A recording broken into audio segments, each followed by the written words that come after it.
Hello, everyone, and welcome back to the Wingless Dreamer podcast.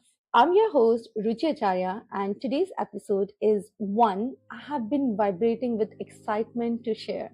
We often talk about the seeds of an idea, but our guests today truly understand what it means to plant, nurture, and harvest stories from the very soil beneath our feet. I'm deeply honored to welcome Toya L. Walker, an urban farmer, poet, educator, and the visionary founder of organicallygrownqueen.com. Toya's work is a breathtaking blend of soil science, ancestral wisdom, and emotional healing. More importantly, she is the grand winner of our 2026 I Don't Feel Anything writing contest for her evocative short story titled What the Ground Remembers. Diving into yoo today we are diving into a conversation we have titled The Garden and the Page, Storytelling Through Gardening. So Toya, welcome to the show. It is such a tremendous joy to have you here. How are you feeling today? I'm feeling excited today. I'm excited. I'm outside. I'm just excited to be here today. So thank you for having me, and thank you for acknowledging, the work that I do, even though it sometimes it might feel it goes unnoticed. So I really do appreciate it. Thank you so much for the opportunity. Just want to say that. Yes, you're most welcome. Trust me, you are the living muse for every poet and writer. It's all of us dream come true, to pick up the strawberries and, write poems and beautiful poetic verses under the shadow of the tree. How does it feel, to have this prestigious position of being an urban farmer and at the same time running your own company and at the same time being a full-time writer? It's a lot, but it's actually rewarding because it doesn't feel like work. I feel like everything connects and it naturally aligns. So it doesn't feel like writing. It doesn't feel like farming. It just feels like therapy, different forms of therapy. I think it's a lot that goes on, but I think that when you enjoy something you do, it doesn't feel like work. So. Oh, that's wonderful. You're the living muse. And may I humbly ask, when you were writing your exemplary work, What the Ground Remembers, what was the idea behind it? So during that time, I was writing during the winter.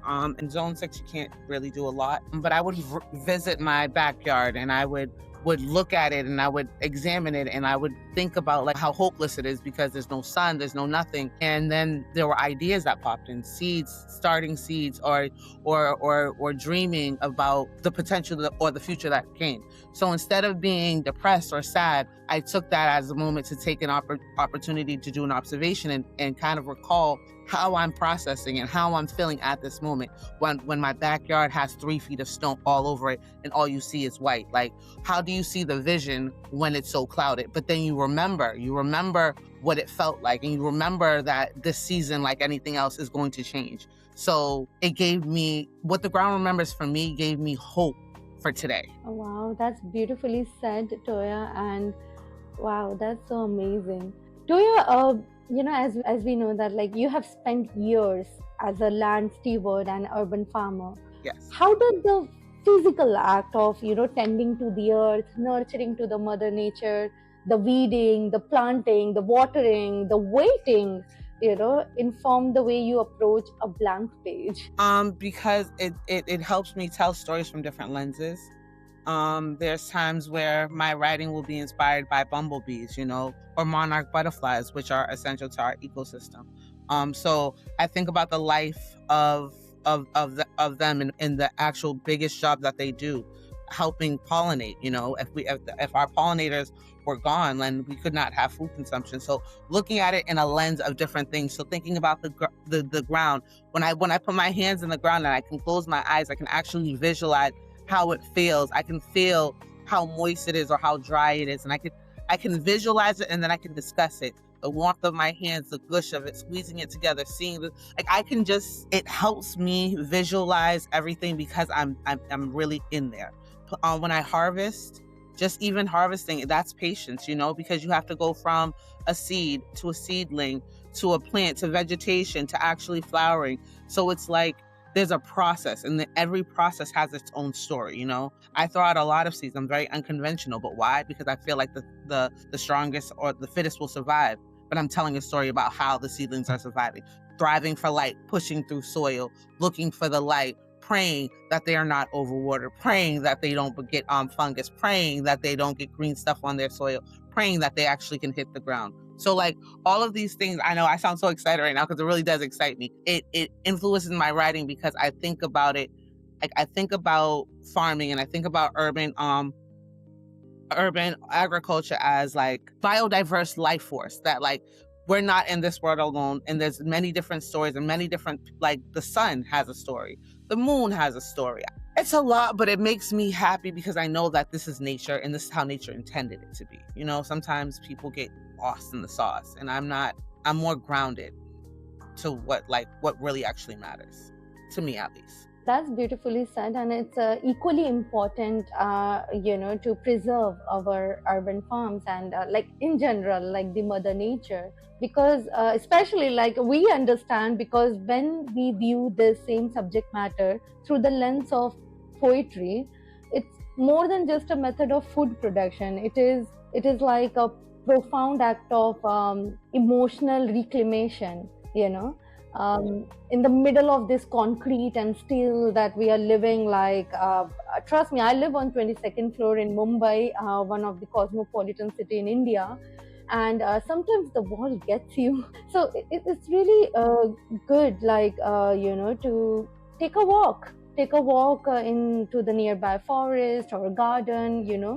A garden serves as a living metaphor for, I guess, like resilience, patience, and the human need for connection. Nature constantly reminds us, like when we walk, we think. When we walk, we connect to ourselves. We are not distracted by the screens. We are not heavily distracted by the peer pressure, like earn, like, in this capitalism like that we're living today. So I guess like nature and poetry, it goes hand in hand, and in an urban setting especially, it's a must. I also truly beautifully appreciate like how you have crafted your own company, and oh my god, it gives me such a pleasure, like especially when women running her whatever she feels like, she trusts her instincts, and when the thoughts, the dreams, when it comes alive, that feeling is itself, oh wowie.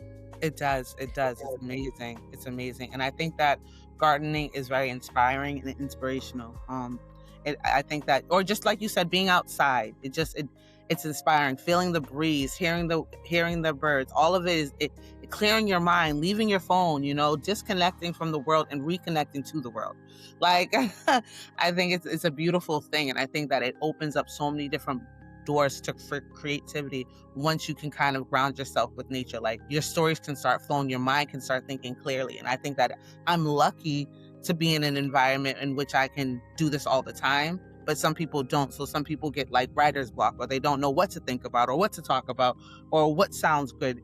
And it's because of the lack of like experience. And just go outside, put down a blanket, take a book.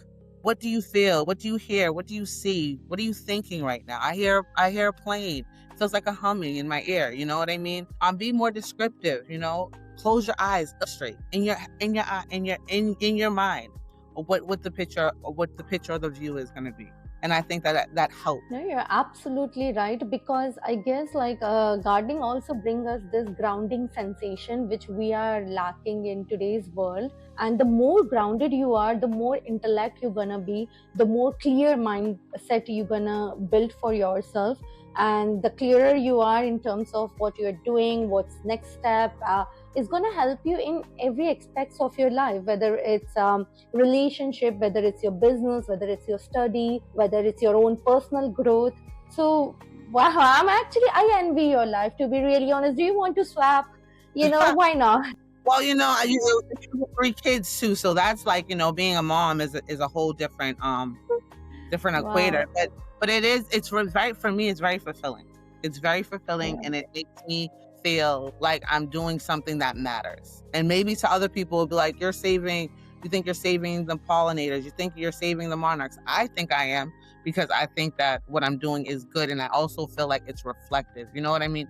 Like, I think in a world that demands so much of you, it's good to find a little escape where you can find peace. In a world that's so chaotic sometimes, like being able to just withdraw and just live in a moment. I don't think people are are able to be present anymore because everything is so fast, so quick. And I think that in my writing, it's more so like, I know that this pepper is going to take 85 days to harvest. I know that what it looked like in February, it doesn't look like that now. I had to have hope. I had to have resilience, like you said, and that doesn't just show up in my garden, but it shows up in my writing. It's not, I'm grateful that I have the opportunity for you to read my writing and publish. I'm so thankful, and I think that, again, I didn't do it for a contest. I did it for my journal entry of how I felt during the winter season when I was depressed. So it was, and I think that that's what motivated me, was like, look for the light. You don't see the light, but you could visualize it. Remember what it felt like last year. You know what I mean? So that helped me write that piece. And we are truly thankful for you to share with us your diary entry, because your writing does give the readers a sense of belonging, that they're not alone. Because the naysayers gonna be there, the hecklers gonna be there, but only few people listen to their heart. It doesn't come easy or handy, especially for creative people, you know. And don't listen to the naysayers for sure, because look, like right now we are celebrating the art of you enjoying your work, and at the same time, flourishing in your you have created the whole company out of it, in the sense like spreading awareness, also like making a beautiful connotation with the like poetry and artwork. Like, why not bring it on? Oh goodness, I think I'm just blessed, and I think that my writing reflects it. And I think that, again, I feel like you connect with it because it feels genuine, and it doesn't feel, again, like I'm creating a fictitious character. My writing comes from a lot of personal lived experiences. So I think you said like more people would connect with me because I feel like a lot of people have the same personal shared experiences. You know what I mean? Like I said, I went through depression. Depression is something that's real. It's not something that people don't like to talk about. But your writing can be your outlet during that dark time. You know what I mean? Like it can be so therapeutic that I think that even journaling, because some people, like you just said, I just told you it was a journal entry. They're people's journals, just how they feel, their interpretations. That could be a story within itself. So I feel like everyone has beautiful stories to share, regardless of if it's about gardening or if it's about cooking. Some people have more passion with culinary, or some people are more like, I do art, like I paint, but that's not like my go-to. But again, someone else might see it and be like, this is art. And I think that beauty is in the eye of the beholder. So as long as you do something that you feel as though it's beautiful and reflective and genuinely 100% you, then it will always come across and be well received. I've taught at different conferences. I've taught at colleges. I have done workshops. I'm doing another workshop next week. And I feel like, again, if I could spread the awareness of, the love for art, the love for gardening, the love to have a passion or a hobby that you genuinely connect with. So, dear listeners, please do not forget, Toya L. Walker. She's a visionary founder of Organically Grown Queen. Of course, we will be sharing the link in the description. So do visit it and have fun.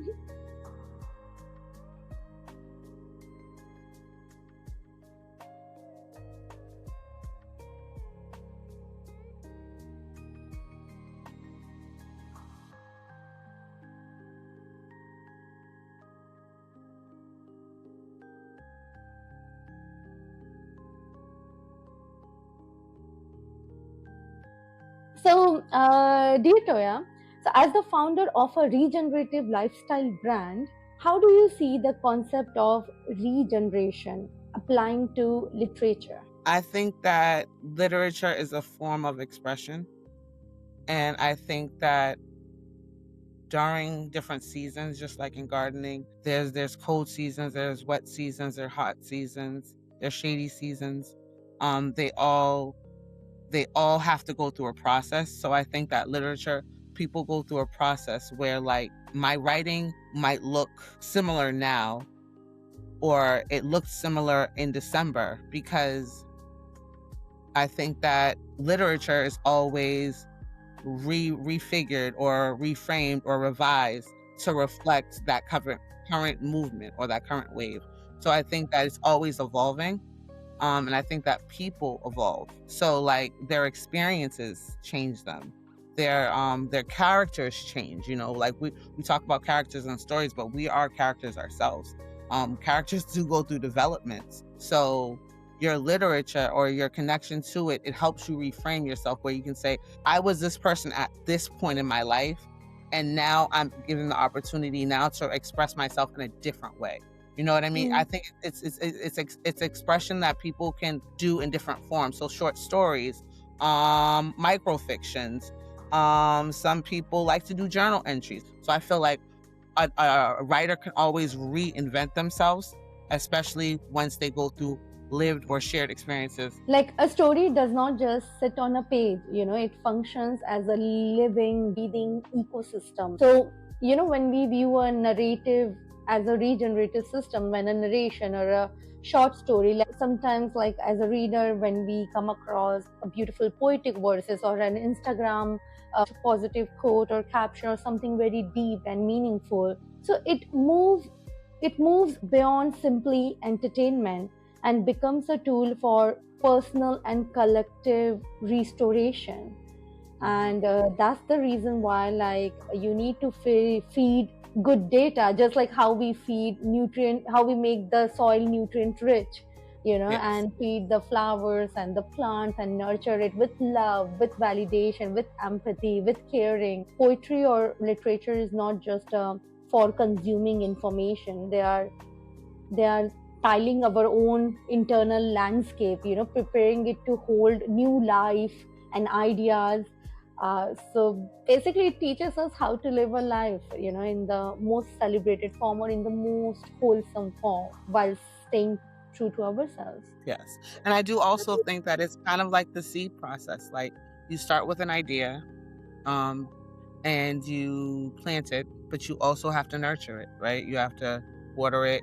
You have to give it enough light. You have to, transplant it once the plant gets too big for its cup. So it's also that's like also like your writing process, planting it up and then figuring out how it grows and then harvesting it when it feels right, when you know that it's right because you've seen its growth. You've seen where you started and you've seen where you got. And you can kind of feel proud of your literature. You can feel proud of your writing because you nurtured it to its point of existence. No, that's true. Moving forward, I have just a couple more questions, and then we will soon be jumping onto something exciting that I have stored for you. You beautifully have said that, like, just like a plant, we see our growth through literature, through poetry, and it just makes this life more meaningful. So, gardens have their own seasons and rhythm, growth, decay, and dormancy. How do you translate these natural rhythms into the structure and visual language of your storytelling? Typically, it's just like the moon cycle. You know when you're supposed to harvest. You know when you're supposed to rest. You know when you're supposed to sow. I'm not a person who feels like I need to produce all the time. The rhythm is like you said. There's a dormant season, so there's a time when you're resting. There's a time when you're recovering. There's a blooming season where you're starting to plant seeds and you have all these ideas and you have all these things that you want to do. And then there's a summer season where you actually put the work in. So that most of the time, typically my writing comes in the summer, but my journaling is in the winter. So you get two different experiences from me based on those seasons. The seasons change, but it also changes what I'm doing at that moment. If you follow the moon cycle, you realize that you cannot be active all year. You can't plant seeds all year. It's not possible. So you have to know what is your season and what is required of you during that time. Because it's not a go, go, go, go, go. It's like you said, a rest, a rejuvenate, a revitalize, a refresh, and then it starts again.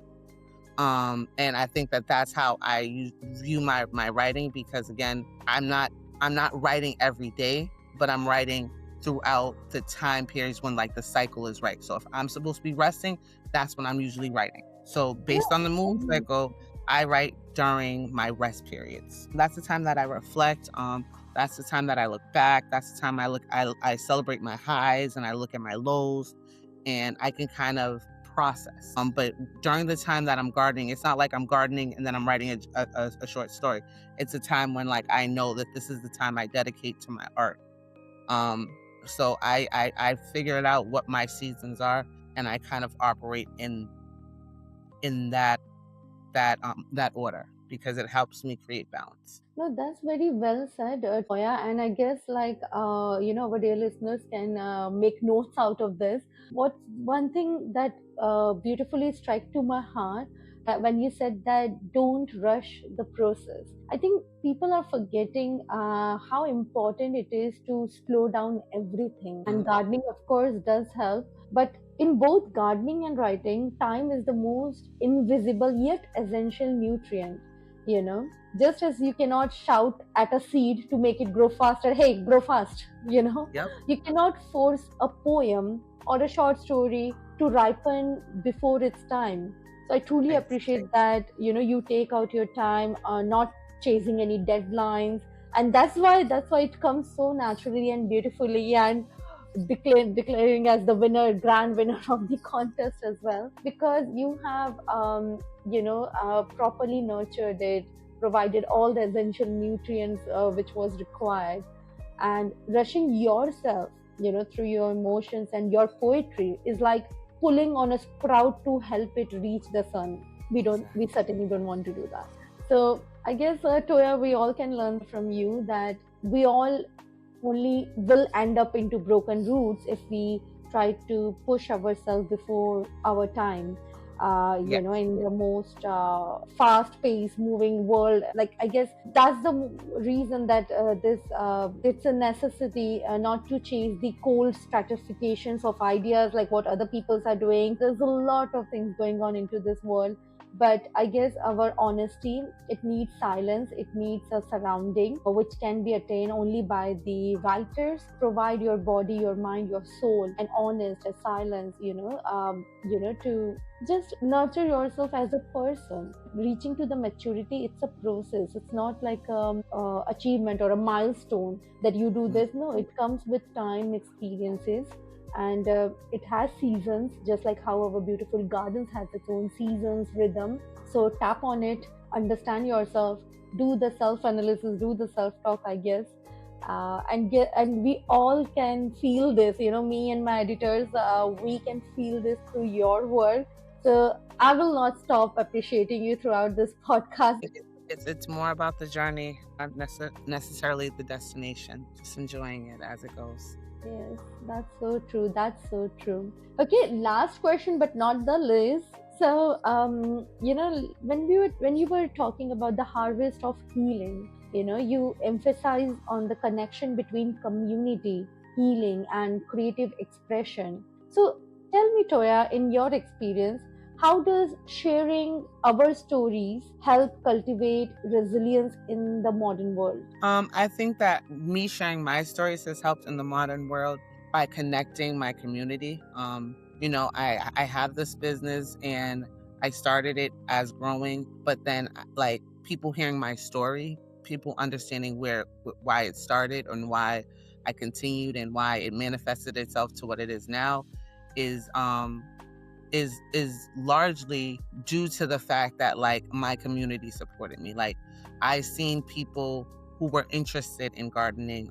So me doing a lot of community outreach, community service, and through storytelling was able to connect people to be like, my grandfather used to make some collards when I was growing up, but he passed away. And I'm like, oh, I could show you how to do it in the wintertime if you needed to, or people telling me stories through their gardening. So I connect to a lot of people. Austin is a melting pot. We have a lot of different different ethnicities. So just being able to connect with like Jamaicans, creating kalaloo, because kalaloo is considered something that was historically used, and it has a story behind it, so people understanding the importance of it, West Indians understanding the importance of it. Growing bok chow, that is an Asian cuisine. It's something that a lot of people incorporate, but they also have, they do kimchi, they do, like, I see that I'm able to connect with people because gardening tells a story, and I've been able to connect with a lot of members throughout my community through those shared stories.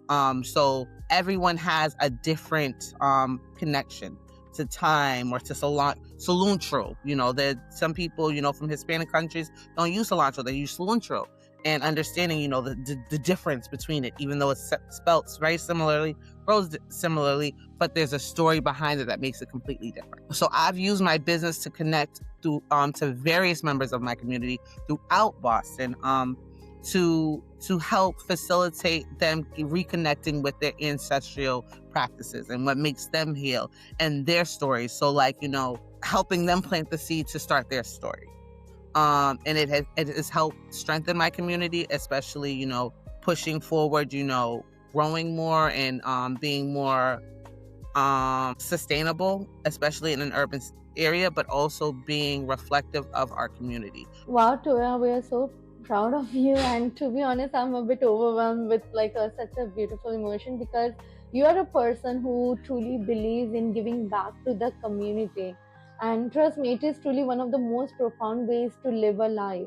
When the line between what you do for yourself and what you do for others begins to blur, now you're thinking back for the community, you are creating such a positive impact. And not, trust me when I say this, I meet a lot of people, I talk to many of them, and very few people have this willpower, have this beautiful passion, nurturing, and talent to it isn't just a donation of time, it is a circulation of energy, that sustains both the giver and the receiver. So this alchemy of transformation, when you take a personal passion, whether it's the way Toya transform, like the way you transform a vacuum lot into a sanctuary, or the way a poet transform a painful memory into verse. So this offers to the community, and it just strengthens this bond of humanity altogether. Thank you for your kind words. We surely wish you all the best on this. And dear listeners, definitely check out Toya's work and profile and be the part of this beautiful community. I wish this chat could go on and on, but yes, now we're gonna move to something more interesting, something more surprising, which I promised you in the beginning of this podcast. We have a surprise rapid fire round for you. And this is going to be writer's edition, since I'm running a literary community. So yeah, let's bring the literature a bit. What's the first thing comes into your mind? Just hit it. Okay, pressure. Okay. All right. What is your writer's morning fuel? Option A, freshly brewed herbal tea from the garden. Option B, strong black coffee from the coffee machine. Option C, the quiet hum of the morning birds. Number one. A. Tea. Oh. I drink tea. Yep. I make it for myself, so I pick it fresh from the garden. So I'll make tea, I'll grab it, and then I'll just brew it, and then sit outside and listen to the birds. I think I have to flew all the way to Boston, for that herbal tea. Okay, quickly. So yeah, what is your primary writing fuel? Appreciation, pain, or something learning from the plants and seeds? Appreciation. Gratitude every day. Thankful. When does your muse usually show up? Option A, the early bird, dawn at the first light. Option B, the midday grinder, the 9 to 5 rhythm. Or option C, the night owl, midnight and candlelight, please. Option A. I wake up, I'm the earliest in my house. All right, that makes two of us. Yep. Yes. Okay, what is your first draft personality? Option A, the sprinter, get it all out, fix it later. Option B, the sculptor, polishing every sentence as I go. Option C, the skeptic one, constant pausing and second guessing. A, because I'm a person who's like, it's mine, I own it. If I like it, it doesn't matter. Pick your favorite writing soundscape. Option A, total pin drop silence.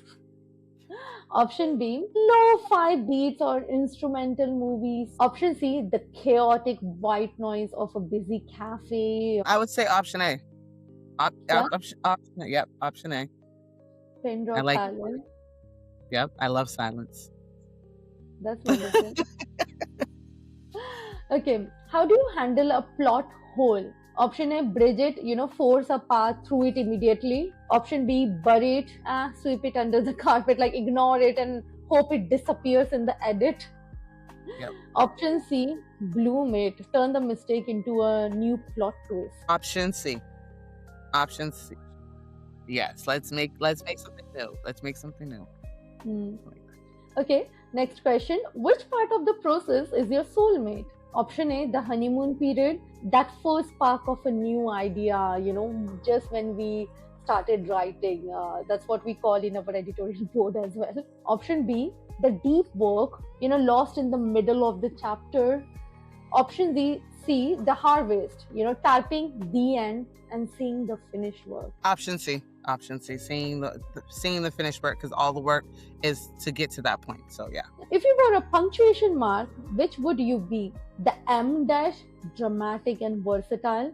The ellipsis, dot, mysterious and lingering into the thin air. Option C, the exclamation point, which is basically energetic and bold. I think I would be the exclamation point. There's nothing about me that's quiet. So well, that's the spirit, and as the founder, you should be. What is your go-to cure for writer's block? Option A, movement, a long walk or physical chores. Option B, consumption, reading a book or talking to a friend in a deep conversation or watching a movie. Option C, discipline, staring at the screen until the words yield. Option A, I'm going to just go sit down and wait for inspiration to come to me. I'm not going to go look for it. So I'm option A. Okay. What is the perfect writing spot for you? Option A, a sun-drenched porch overlooking the greens. Option B, a cozy, dimly lit corner in your living room with old books. Option C, somewhere loud and bustling, cafe with community energy. I would have to say A. Definitely. Okay. Writer's block remedy. When the words won't flow, go pull a weed. True or false? True. May I ask, what's your literary superpower? A vivid imagery that smells like rain. B, emotional depth that digs 6 inches deep. C, ancestral voices that whisper through the text. I would say C, ancestral voices reaching through the text. I think we have to pass it down. So yeah. Unlock. Yeah. All right. Last, and then we are almost done for the day. So, what is the ultimate writer's reward? Seeing your name in a printed publication. B, a reader saying, I feel exactly what you wrote. C, the personal epiphany of solving your own story. B, having someone reach out and say, I connected to this. That is amazing. Wow, that's wonderful. And on that note, your rapid fire round is over. Yoo-hoo! So it's brilliant, Toya. In the spirit of these rapid choices, it's clear that whether we are planting seeds in the soil or words on the page, the most important choice we make is simply to show up. Show up for your life, show up for the work. And you showed up through your work. For once again, on behalf of the Wingless Dreamer team, I'm truly grateful. Thank you so much for being such an amazing guest speaker and with such an enthusiastic writer. The pleasure is all ours. No, I appreciate it again. I appreciate your time. I appreciate the opportunity. I am so grateful that you were able to connect and see my writing for what it is. I appreciate the platform. I thank you so much for just allowing me to share my story. Thank you. That's wonderful. Dear listeners, on that note, our beautiful episode comes to an end. Toya, thank you once again for reminding us today that we are not just observers of nature, but active participants in its story. Dear listeners, do visit organicallygrownqueen.com and check out her winning poem on our website, What the Ground Remembers, in our book, I Don't Feel Anything, which serves as a beautiful reminder that when we heal the land, we heal ourselves. So, to our listeners, thank you for joining us at the Wingless Dreamer podcast. May you go out today and plant something, whether it's a seed in the soil or a sentence on a page. Until next time, keep dreaming with your wings wide open. I'm Ruchi Acharya signing off.